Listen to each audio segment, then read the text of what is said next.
नमस्कार। मेरा नाम सुधीर कुमार तिरंगा है। मैं Pandit Lakshmichand state university of performing and visual arts Rohtak में फैकल्टी ऑफ डिज़ाइन का शिक्षक हूँ। आज हम बात करेंगे एक टॉपिक पर जिसका नाम है बेसिक ऑफ डिज़ाइन। मैं एक प्रेजेंटेशन के माध्यम से, जिसका माध्यम हिंदी और इंग्लिश मिला जुला रहेगा, ये कोशिश करूँगा कि आप बेसिक चीज़ें कुछ डिज़ाइन के बारे में जानें, डिज़ाइन की कला के बारे में कुछ समझें, और मैं आपके सामने कुछ तथ्य, कुछ रोचक बातें डिज़ाइन के बारे में बताने की कोशिश करूँगा इस प्रेजेंटेशन के माध्यम से। Design word in day to day life. हमने अपने जीवन में आसपास ये शब्द ज़रूर सुना होगा, जैसे फैशन डिज़ाइन या ग्राफिक डिज़ाइन, वेब डिज़ाइन या फिर फर्नीचर डिज़ाइन, और हमने इंटीरियर डिज़ाइन भी सुना ही होगा, या footwear design. What comes in your mind when you hear design? Let's take 10 seconds and think what comes in your mind. Design शब्द सुनते ही आप क्या सोचते हैं? 10 सेकंड का समय लेते हैं और ज़रा डिज़ाइन के बारे में सोचते हैं। After taking 10 seconds, some of you might have thought about beautiful garments, beautiful products, or beautiful prints. या फिर आप में से कई लोगों ने सोचा होगा डिज़ाइन ड्राइंग बनाना है, सुंदर ड्राइंग बनाकर उनसे आकर्षक वस्त्र बनाना है, या डिज़ाइन सुंदर पैटर्न बनाना है, पैटर्न बनाकर उनसे सुंदर प्रिंट्स क्रिएट करना है। क्या आपको सही में लगता है कि design is only making beautiful drawings and products only? तो फिर डिज़ाइन है क्या, आप सोच रहे होंगे। पर अगर मैं आपसे कहूँ कि डिज़ाइन एक बहुत ही अद्भुत शब्द है, एक बहुत ही अद्भुत विधि और विधा है, तो आप शायद मेरा यकीन नहीं करेंगे, पर ऐसा ही है। वैसे तो डिज़ाइन की अनेकों परिभाषाएं हैं, पर डिज़ाइन वास्तव में कल्पना, योजना और निर्माण की प्रक्रिया है। That means design is the process of imagining, planning and creating. और सरल तरीके से या सिंपल वे में हम समझे तो डिज़ाइन क्रिएटिविटी और प्रैक्टिकलिटी का संगम है। यानी कि डिज़ाइन करते वक्त हम बहुत क्रिएटिव और बहुत प्रैक्टिकल दोनों ही होते हैं। और डिज़ाइन का क्रिएटिव और प्रैक्टिकल होना ही डिज़ाइन को आर्ट से थोड़ा भिन्न करता है, अलग करता है।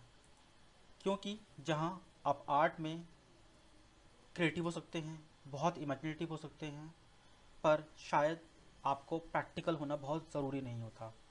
परंतु डिज़ाइन करते वक्त या डिज़ाइन की को अमल में लाते हुए आपको क्रिएटिव और प्रैक्टिकल दोनों ही होना बहुत ज़रूरी होता है। डिज़ाइन आपके आसपास छोटी से बड़ी जितनी भी वस्तुएं हैं, जितनी भी चीज़ें हैं, उन सभी में कहीं ना कहीं वो विद्यमान हैं। दूसरे शब्दों में कि हमारे आसपास जितनी भी चीज़ें हैं वो शायद इसी प्रक्रिया के थ्रू बनी हैं। ये हमारे डे टू डे लाइफ यानी दिनचर्या में भी है, पर शायद हमें इसका आभास नहीं है। अगर आप देखें कि आपके सुबह उठने से रात को सोने तक आप बहुत सारे कार्य या चीज़ें ऐसे ही करते हैं जहां आप उनको इमेजिन और प्लान करते हैं और फिर उनको क्रिएट करते हैं या एग्जीक्यूट करते हैं। मुझे तो लगता है कि डिज़ाइन शायद इससे भी बढ़कर है। अगर मैं आपसे ये कहूँ कि आपका शरीर एक डिज़ाइन है, तो शायद आप चकित हो जाएंगे, पर ऐसा ही है। अगर हम देखें तो हमारे शरीर में विभिन्न विभिन्न प्रकार के सिस्टम्स हैं, जैसे रेस्पिरेटरी सिस्टम, डाइजेस्टिव सिस्टम, और वो एक सिस्टमैटिक वे में काम करते हैं। तो जैसा कि मैंने आपको पिछले स्लाइड में ये बताया कि डिज़ाइन प्रैक्टिकलिटी और क्रिएटिविटी का मिश्रण है, यानी डिज़ाइन वो प्रैक्टिस है जहाँ प्रैक्टिकलिटी और क्रिएटिविटी दोनों काम करती है। तो डिज़ाइन के प्रैक्टिकल होने की वजह से क्या हम उसको साइंस कहें, या डिज़ाइन के क्रिएटिव होने की वजह से हम उसको आर्ट कहें? चलिए इसी पर मैं आपको एक और रोचक बात बताता हूँ, जो कि साइंटिफिक भी है। हमारे ब्रेन के दो हिस्से होते हैं, left and right. Left side का ब्रेन हमें हेल्प करता है लॉजिकली सोचने के लिए, एनालिसिस करने के लिए, फैक्ट्स के लिए, सीक्वेंसिंग के लिए, एट्सेट्रा। एंड राइट साइड का ब्रेन हमें मदद करता है creativity, feelings, imagination, day dreaming, intuition, इन सब चीज़ों के लिए। तो या हम यूँ कहें कि डिज़ाइन जो है एक ऐसा फील्ड है जहाँ right side of brain and left side of brain दोनों की ज़रूरत होती है। इसीलिए डिज़ाइन में प्रैक्टिकलिटी भी ज़रूरी है और क्रिएटिविटी भी। इम्पोर्टेंस ऑफ डिज़ाइन और वाई वी नीड डिज़ाइन। जैसा कि हम देखते हैं हमारे आसपास अनेकों प्रोडक्ट हैं, छोटे और बड़े। इन वस्तुओं का प्रयोग हम अपने डे टू डे लाइफ में करते हैं। तो डे टू डे लाइफ में यूज़ करने वाले प्रोडक्ट्स में से हम कॉफ़ी मग के इस उदाहरण, जिसको हमने गुड डिज़ाइन और बैड डिज़ाइन में बांटा है, उससे समझते हैं। लेफ़्ट साइड के कॉफ़ी मग को देखें तो ये एक सिंपल या गुड डिज़ाइन मग है, जो यूज़ करने वाले के लिए कंफर्टेबल है और कॉफ़ी पीने का पर्पस भी सॉल्व करता है, यानी इसको सोच समझकर डिज़ाइन किया गया है। इस मग को बनाते समय हर छोटी से छोटी चीज़ का ध्यान रखा गया है। परंतु राइट साइड के कॉफ़ी मग को देखें तो इस कॉफ़ी मग का डिज़ाइन कुछ अलग हटकर है, कुछ डिफरेंट है। परंतु क्या इसमें कंफर्टेबली कॉफ़ी पी जा सकती है? इस राइट साइड के कॉफ़ी मग को डिफरेंट या अलग तो बना दिया गया है, पर बहुत सारी ज़रूरी चीज़ों का ध्यान नहीं रखा गया है। जैसे कॉफ़ी मग के ऊपरी भाग को देखें, जहाँ से कॉफ़ी पी जाती है, इस ऊपरी भाग के अजीबोगरीब होने की वजह से ये बिल्कुल भी कंफर्टेबल और कारगर नहीं है। तो इसका मतलब है कि जो चीज़ें सोच समझकर डिज़ाइन की जाती हैं, वो हमें हर प्रकार से हमारे डे टू डे लाइफ में मदद करती हैं और हमारे जीवन को आसान बनाती हैं। इसलिए डिज़ाइन का महत्व हमारे जीवन में और बढ़ जाता है और ये हमारे लिए बहुत ही महत्वपूर्ण है। हाउ वी डिज़ाइन, डिज़ाइन कैसे किया जाता है? अगर हम डिज़ाइन की परिभाषा को याद करें तो उसके अनुसार design is a process of imagining, planning and creating. इसको थोड़ा और सिंप्लीफाई करें तो हम कह सकते हैं डिज़ाइन एक सिस्टमैटिक प्लानिंग है किसी भी कार्य या वस्तु को क्रिएट करने की।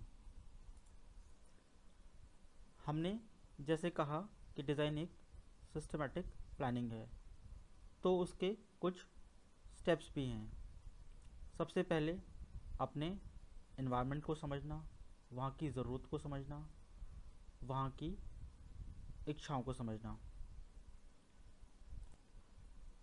और फिर उसके आधार पर रिसर्च करना और उस रिसर्च का एक एनालिसिस करना, फिर अपने रिसर्च और एनालिसिस से कुछ आइडिया या कॉन्सेप्ट क्रिएट करना, फिर उसके बाद उन आइडिया और कॉन्सेप्ट्स पर कुछ प्रोटोटाइपिंग या सैम्पलिंग करना, और अंत में एक फाइनल प्रोडक्ट क्रिएट करना।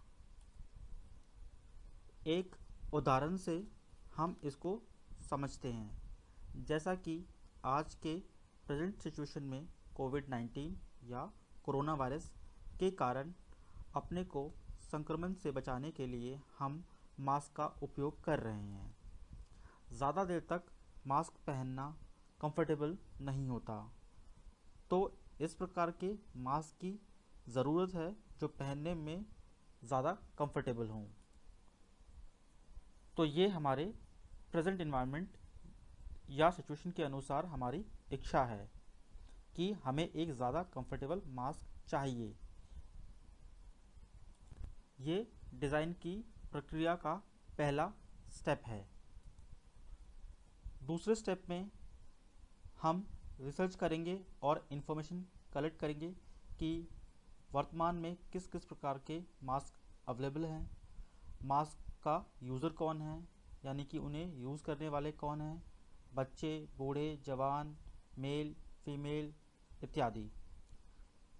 और हम ये भी जानेंगे कि किस किस प्रकार के मटेरियल अवेलेबल हैं जिनसे मास्क बन रहा है, या मास्क पहनने का टाइम और ड्यूरेशन कितना है, मास्क बनाने की कॉस्ट कितनी आ रही है, मास्क बनाने के लिए किस किस प्रकार की टेक्नोलॉजी का इस्तेमाल हो रहा है, इत्यादि इत्यादि।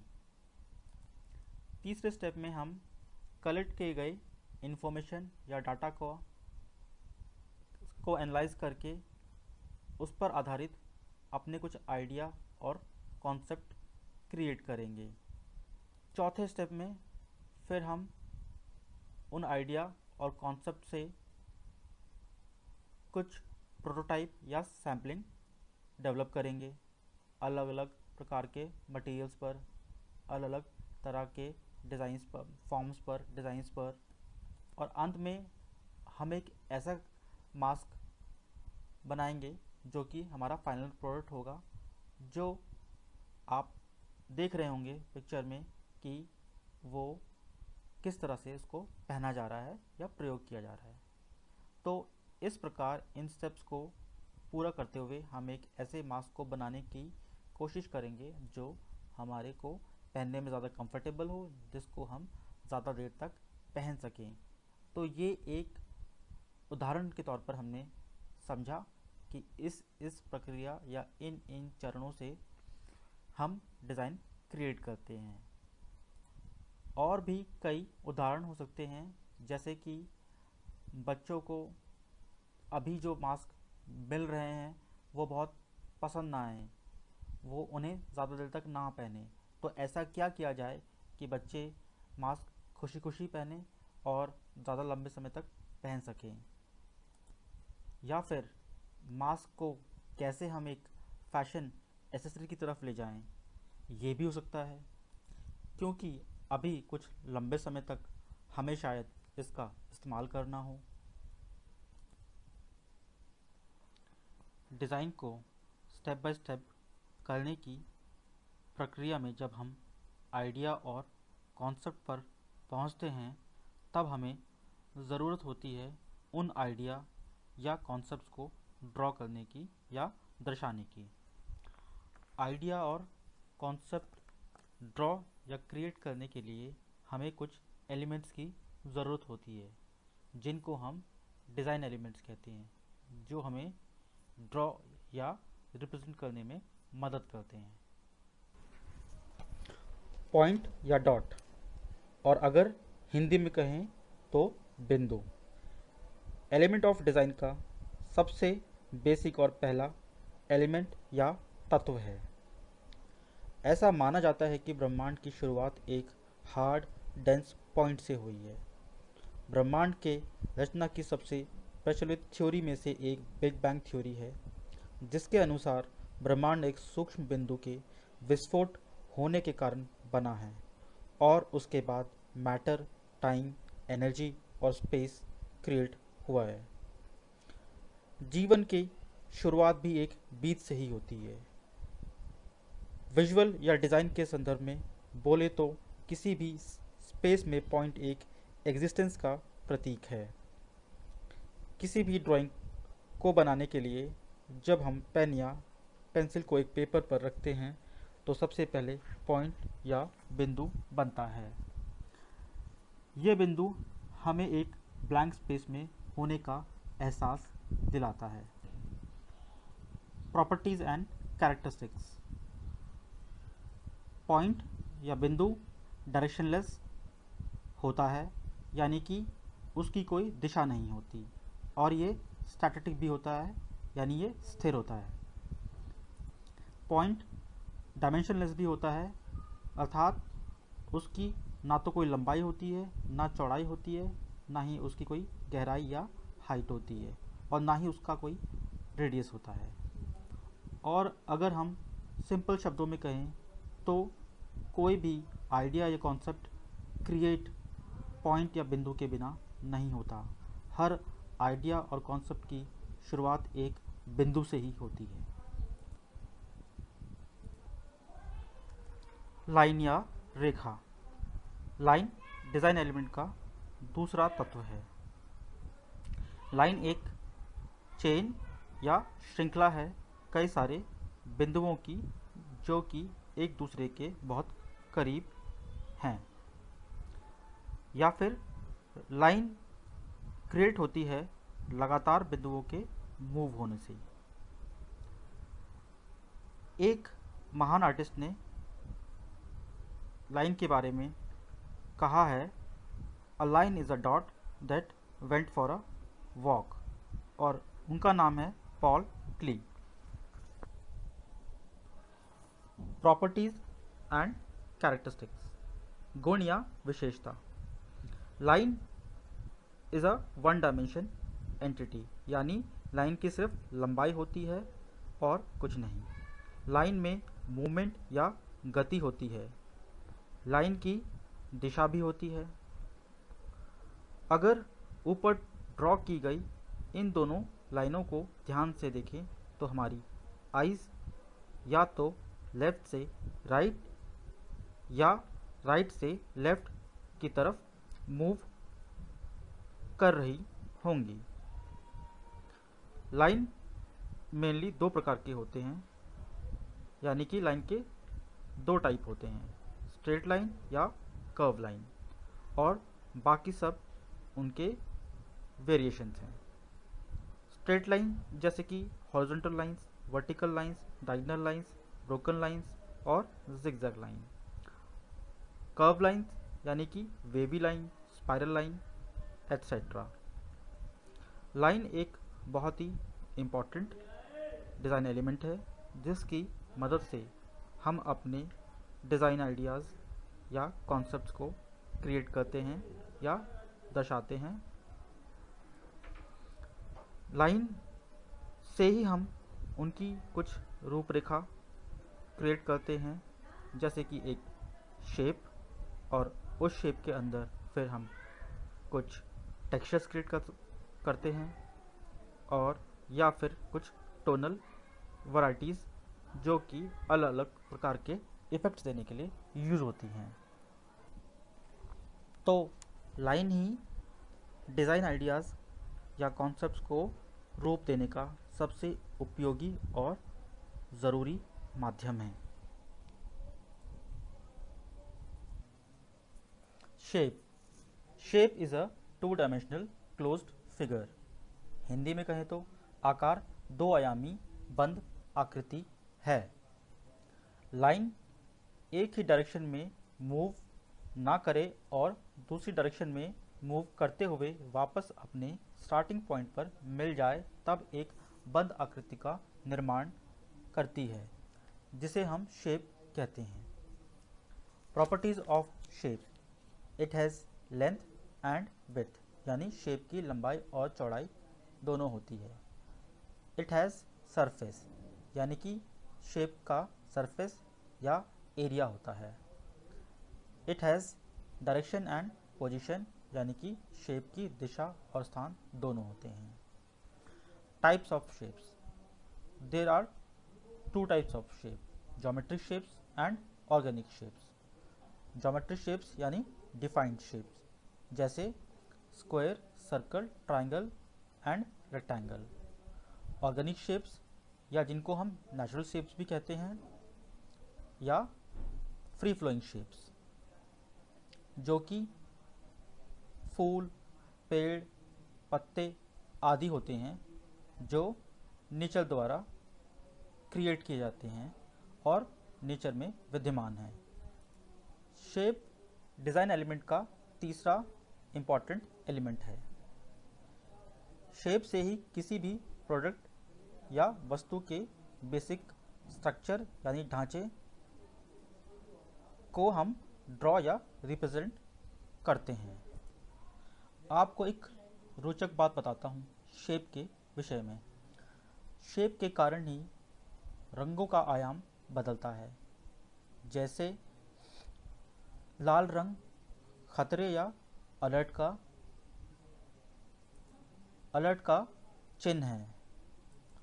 अगर हम लाल रंग के स्पॉट्स को देखें तो ये हमें खून के धब्बों की तरह प्रतीत होंगे और हमें खतरे या डेंजर की फीलिंग देंगे।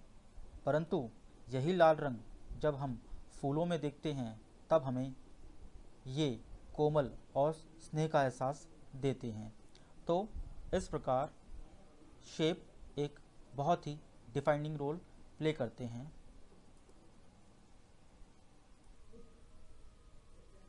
Form, forms are objects having three dimension.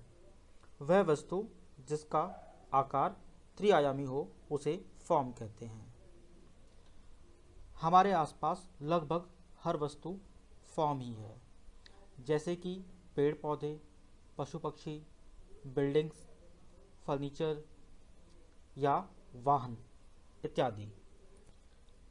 जब एक शेप में थर्ड डायमेंशन ऐड किया जाता है तो वह फॉर्म बन जाता है।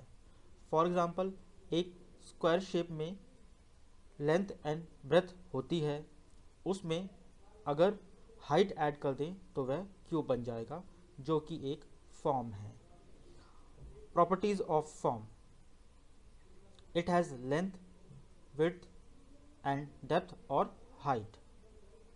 It has space enclosed, it has surface, it has direction and position।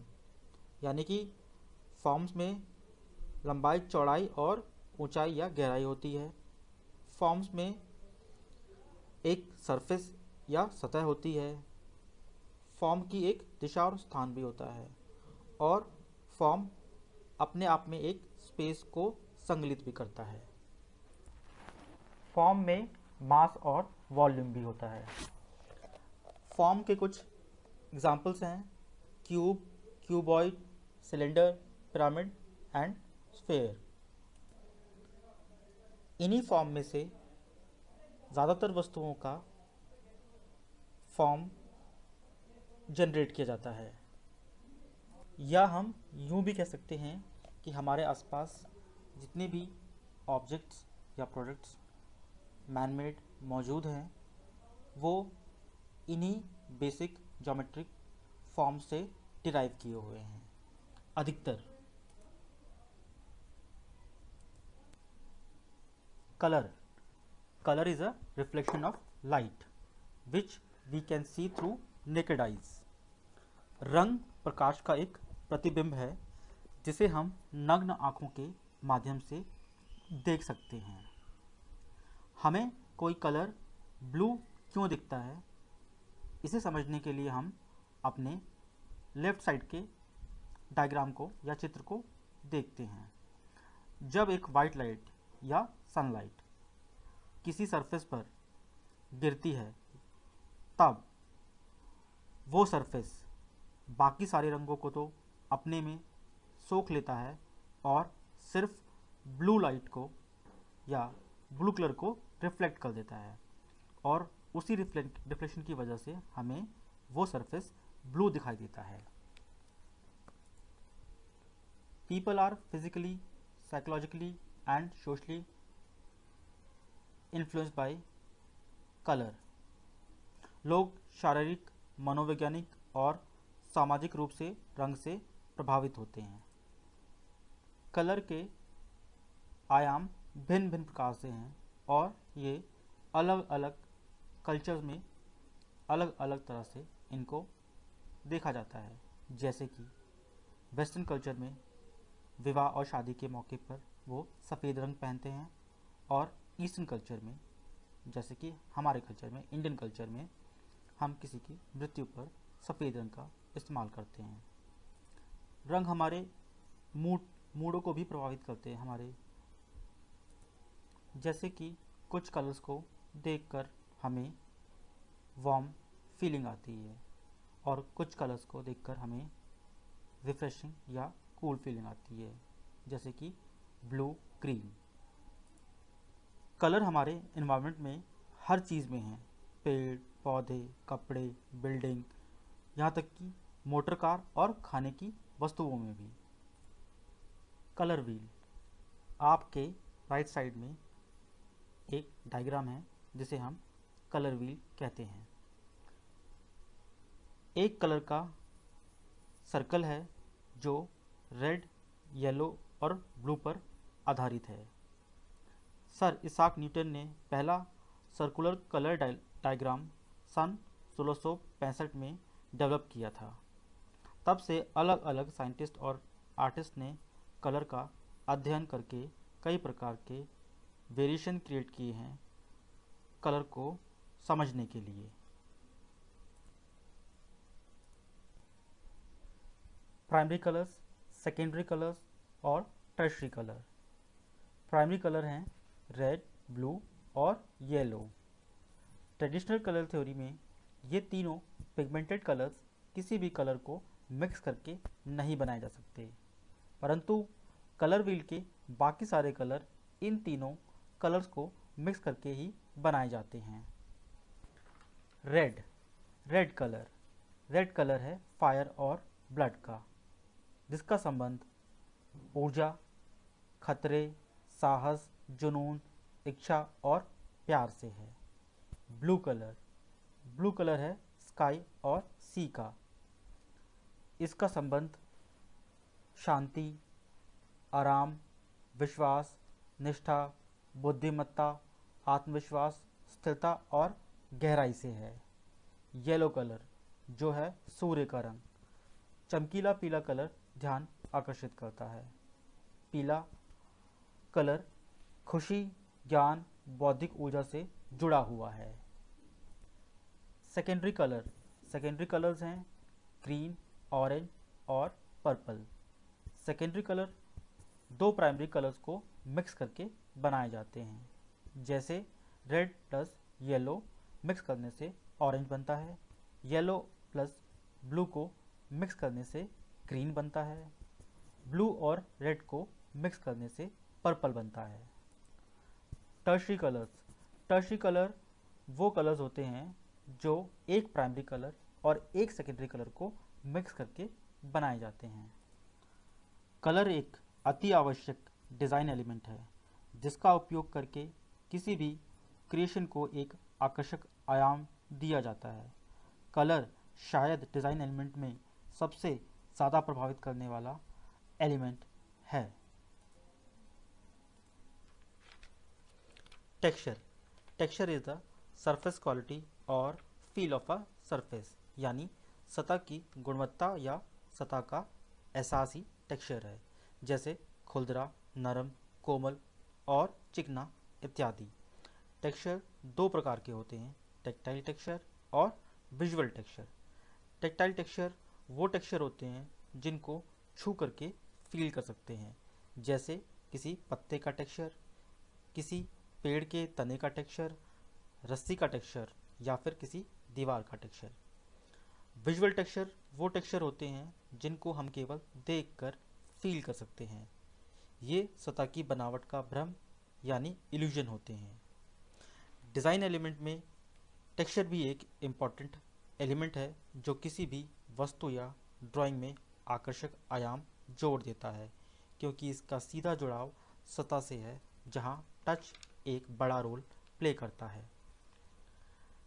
इन सब डिज़ाइन एलिमेंट्स का प्रयोग करके हम आइडिया और कॉन्सेप्ट्स को रंग और रूप देते हैं। तो अब तक आपने बेसिक ऑफ डिज़ाइन के बारे में थोड़ा बहुत अवश्य जान लिया होगा और समझ लिया होगा। मैं आशा करता हूँ कि यह प्रेजेंटेशन आपको इंटरेस्टिंग लगा होगा और आप डिज़ाइन से जुड़े हुए कोर्सेज के बारे में जानना चाहते होंगे। ज़्यादा जानकारी के लिए कृपया विज़िट करें www.plcsupwa.ac.in। Thank you so much for watching.